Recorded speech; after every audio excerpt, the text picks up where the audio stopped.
millionaire wanted a divorce, never expected his pregnant wife was savior. He had been searching for.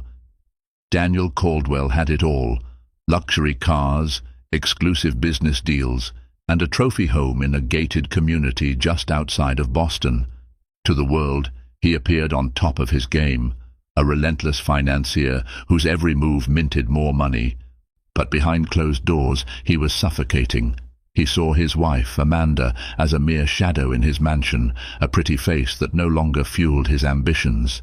And so he made the drastic choice: end the marriage, start fresh, chase even greater success. Yet just when Daniel thought he could easily discard his wife, he discovered a truth that would change everything. Amanda was his greatest salvation. Daniel Caldwell was born and raised in a lower middle-class neighborhood in Waltham, Massachusetts. His father worked 2 jobs, daytime as a mechanic at a local garage and night shifts at a warehouse, just to keep food on the table. His mother juggled part-time gigs, cleaning houses or babysitting for neighbors.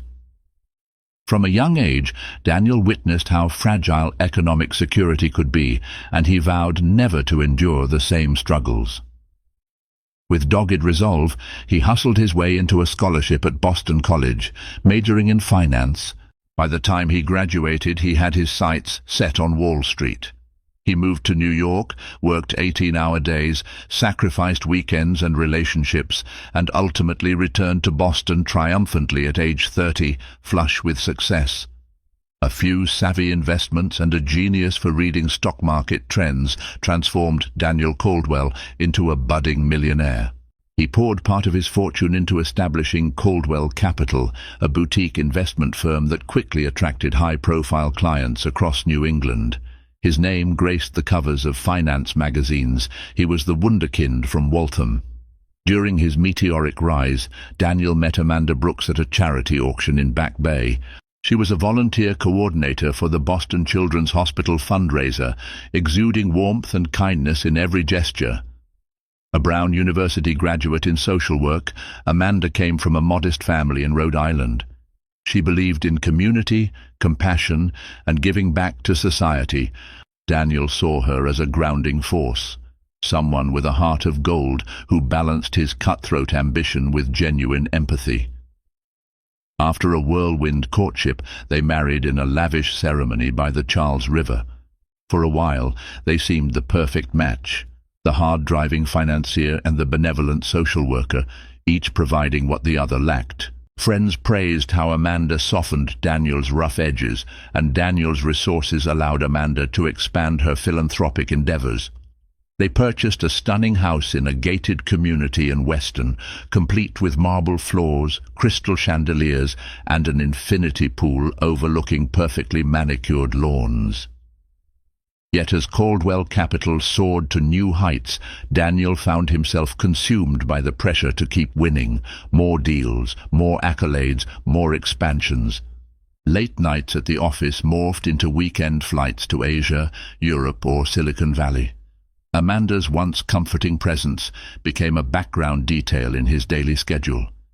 She tried to maintain closeness, planning intimate dinners or short trips, but Daniel's phone never stopped buzzing. He would rush to answer urgent calls from London or Hong Kong, leaving her alone in candlelit restaurants. Over time, frustration replaced the initial enchantment. And then the cracks began to appear in full force. Amanda felt she was losing Daniel to a relentless parade of business priorities. While her philanthropic projects had flourished, she established the Caldwell Community Initiative, focusing on underprivileged youth in Boston. Daniel was largely absent from the press events and galas. He would cut a check, but rarely show up in person, half-heartedly citing his busy schedule. When they were together, conversation felt strained. Daniel expected Amanda to be content with his financial support, failing to notice how disconnected she felt. On the rare nights he was home, he was restless, checking market updates on his phone. Tension simmered beneath the surface, unspoken but palpable. Amanda sometimes confided in her friend, Catherine O'Neill, whom she'd met through charity circles. Catherine would listen intently, encouraging Amanda to communicate openly with Daniel. But Daniel grew defensive whenever Amanda brought up her loneliness or the possibility that money wasn't everything. He brushed aside her concerns, inwardly convinced that everything was fine so long as the bank accounts were thriving. Neither realized that the silent gap between them was widening into a chasm.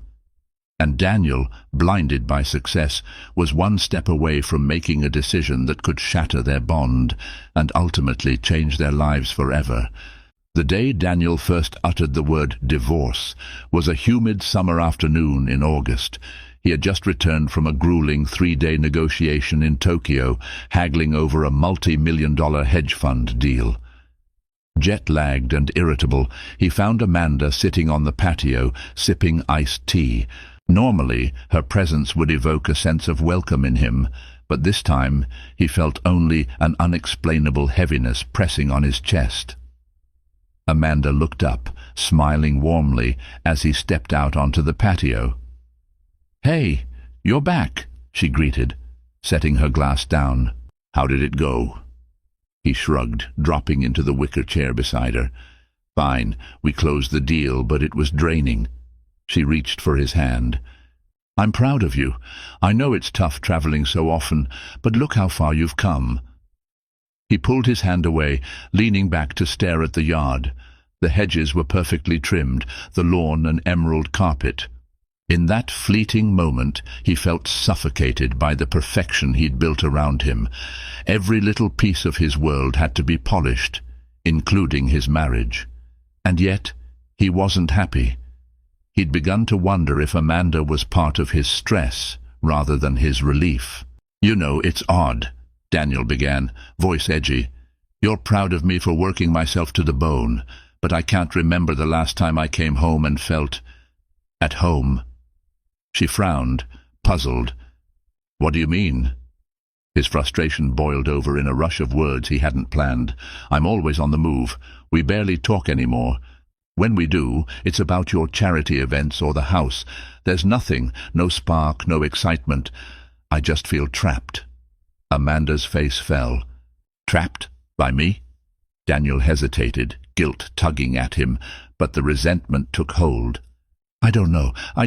Maybe we married too quickly. I was so obsessed with building this perfect life that I never stopped to think if this is what I really want. You do your thing, I do mine. We're strangers most of the time."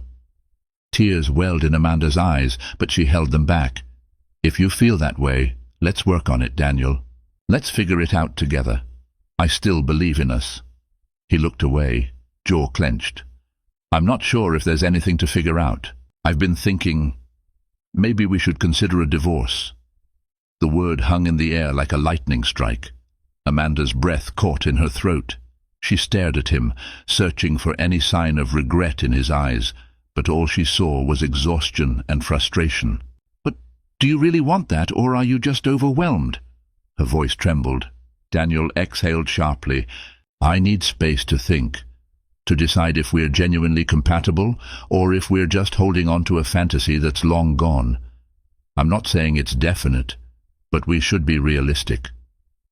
Amanda swallowed hard, tears threatening to spill. She recognized that he had pulled away in recent months, but never imagined he would talk about ending their marriage so casually. "If you need space, take it, but please don't throw away our vows on a whim." He rose, ignoring the ache in his chest. Part of him wanted to comfort her, to say he was sorry. But the heavier part was consumed by an insistent voice, whispering that maybe freedom was the key to his happiness. "I'm going to my study. I'll be staying in the guest room for a while," he said quietly, before turning to leave. Amanda remained on the patio, iced tea forgotten on the table, her world tilting off its axis. She gazed across the pristine yard, realizing that all the external perfection in the world couldn't shield them from internal decay.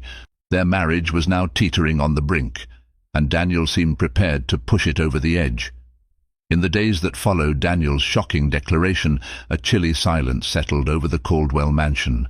Even the staff, housekeepers, gardeners, and the occasional private chef seemed to sense the heavy tension. Amanda kept to her routines, organizing the next fundraising gala for the Caldwell Community Initiative, visiting the hospital wards where her volunteers worked, and meeting with local businesses to secure sponsorships. She tried to conceal her anguish behind a poised, gracious exterior. Daniel, on the other hand, dove deeper into his business dealings, as though submerging himself in spreadsheets and negotiations might drown out his emotional turmoil. He avoided Amanda whenever possible, leaving early in the morning and returning late at night, or sometimes not at all. He found reasons to stay in a luxury suite at the Marriott near his office in downtown Boston, telling himself it was simply more efficient for business. During one of these nights away from home, Daniel received an unexpected call from his old mentor, Mark Sanderson. Mark was a private wealth consultant who had guided Daniel in his early Wall Street days. They hadn't spoken in months. "Daniel, I heard rumors you're looking to expand Caldwell Capital into real estate investments," Mark said after a brief exchange of pleasantries. "I have a potential partner from Los Angeles who might be interested in a joint venture. Let's grab dinner tomorrow night to discuss." Daniel agreed readily. Any new venture was a welcome distraction. They met the next evening at an upscale steakhouse in Back Bay. After the initial talk of expansions and potential deals, Mark regarded Daniel with a fatherly concern. "You don't look well, kid," Mark said, swirling the whiskey in his glass. "Dark circles under your eyes, scowl etched into your face. This business chewing you up more than usual?" Daniel forced a dry laugh. "Just a rough patch. I'll manage." Mark studied him for a moment. "Amanda okay?" Daniel winced. We're on shaky ground. Thinking about a divorce, actually." Mark leaned back, eyebrows raised. "A divorce? Amanda's a gem, Daniel. What happened?" He shrugged, bristling at the probing question. "We've grown apart. She's always caught up in her charity events. I'm traveling the world. We barely talk." Mark's voice softened. "Is that a reason to walk away, or a sign that you need to figure out why the marriage fell apart?" Daniel stiffened. "Don't moralize me.